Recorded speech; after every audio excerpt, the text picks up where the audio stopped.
going on, guys? Today we're gonna have an economics video, kind of, sort of, not really, and we're gonna talk about the Great Bubble and my personal thoughts on the state of the market, what you should be doing right now, what the plays are, or if there are any, and kind of my thoughts on when's this all gonna end, right? When's the euphoria gonna wear off? And there's a few things I think we need to establish, right, before we kind of further dive into this. And the first thing is let's just address the statements of the people of the ridiculousness of, what are you going to do when it all goes to zero? It's going to go to nothing, worthless, zero, trash. I don't think the people who make those comments understand the reality of what would be secondary to that, or what would actually be the implementing effect that would kick that into motion. And what do I mean? For example, if the stock market went to zero, I think there'd probably be some larger things going on that we might all be worried about than our bank accounts. Example, World War III. You know what I mean? The factor that would take us to that moment in time, i.e. the stock market going to zero, Pokemon all collect. I think that factor would be a lot larger and a lot more impending than whatever the cause or the side effect of the stock market going, right? I think we'd all be more worried about where we're going to get food and water and if our country's still functioning. And that's a whole nother, road to go down than oh man, my bank account, or oh man, my Pokemon went to, you see what I'm saying?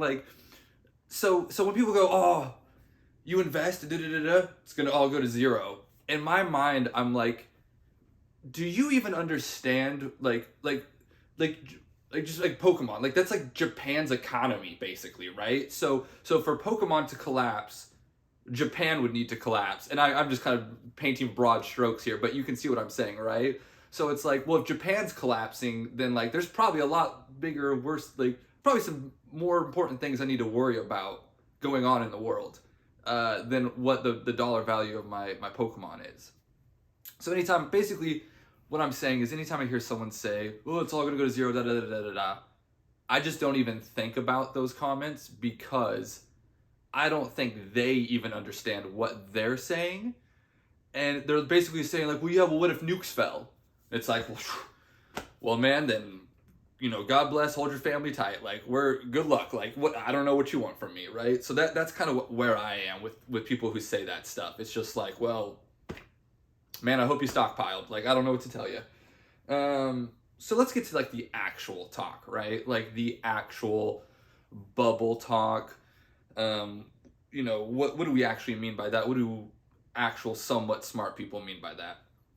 And obviously we're talking about, if you haven't noticed, the Pokemon markets, it's pretty hot right now, right? Everything's moving at a pretty good rate. So I think Nostalgianomics, it was yesterday or 2 days ago, made a really good video basically kind of talking, and I think he put it best, where it's not so much as a bubble, I would say, as in just the easy plays aren't there. There's obviously still plays. For example, I think Japanese is somewhat of a play right now. I wouldn't tell you to go in on Japanese. I'm not even recommending Japanese. But to me, it seems like a play right now. It seems super cheap. It's on TCG Player. You can go watch the video I made about it. I'm not going to try and sell you on it. But, are some of these, for Surging Sparks, right? Is it too inflated? All these sets now, they're getting to 120, 130, 140. Is it a bubble? Are these prices getting too high?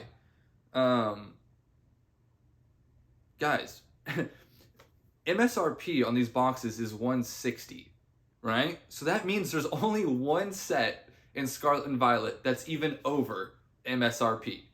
Sorry, yeah, one, because Twilight Masquerade's at 150 now. So this bubble, guys, these products aren't even, there's only one set that's over MSRP, and base set, And these older sets are just now hitting 130. They're still $30 off from MSRP. Like,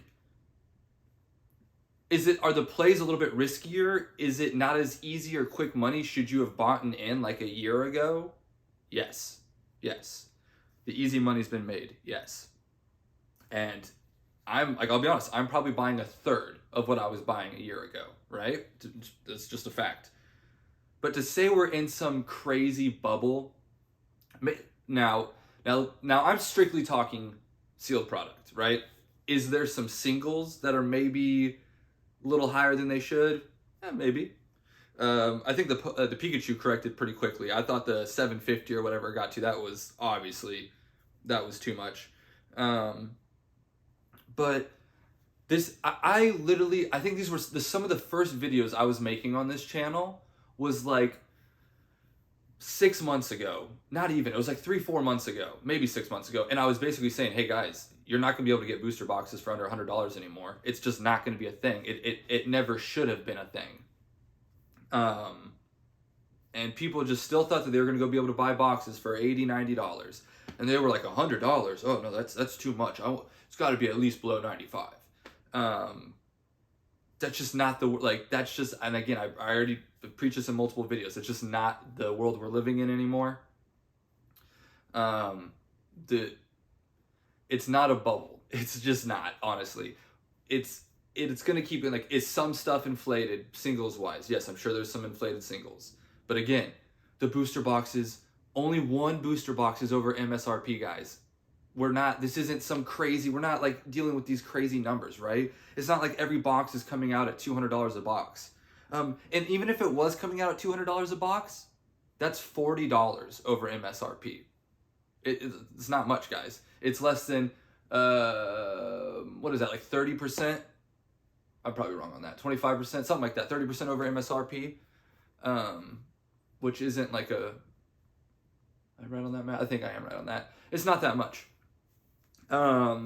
So these are the times where you got to buy smart. And I wrote in my notes, welcome to life. That's the Pokemon life now, guys. The easy tendies are over. Again, this was a year and a half. When everyone was hating on Scarlet and Violet, that was the time to be buying it. To give you an example, I just got some more Obsidian Flames and Stellar Crown.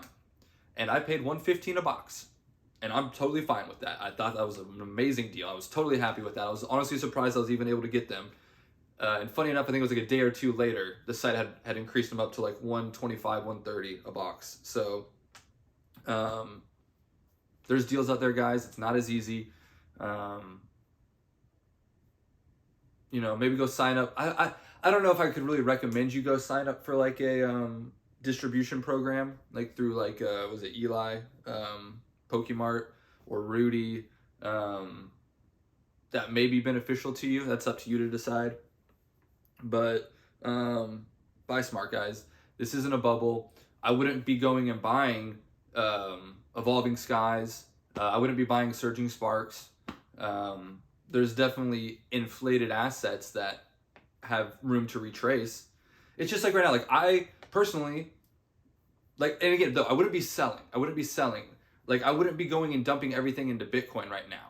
You should be buying Bitcoin, but if you had 10 grand, I would not put it all in Bitcoin right now. That'd be a terrible idea, because it'd be totally reasonable for Bitcoin to drop to 80K and then, or even 90K, and then just kind of, that's not unreasonable. So don't throw your money into everything right now, because we are going to not see probably as big of runs. We'll still see upward trajectory, but I don't think we're going to see the straight up lines that we were seeing over the last 6 months. But I mean, guys, again, don't get if this isn't for you, just don't get into it. Just this isn't for everybody. But if you have any questions, anything, always let me know. Have a great day. Have a great weekend. And hey, happy holidays.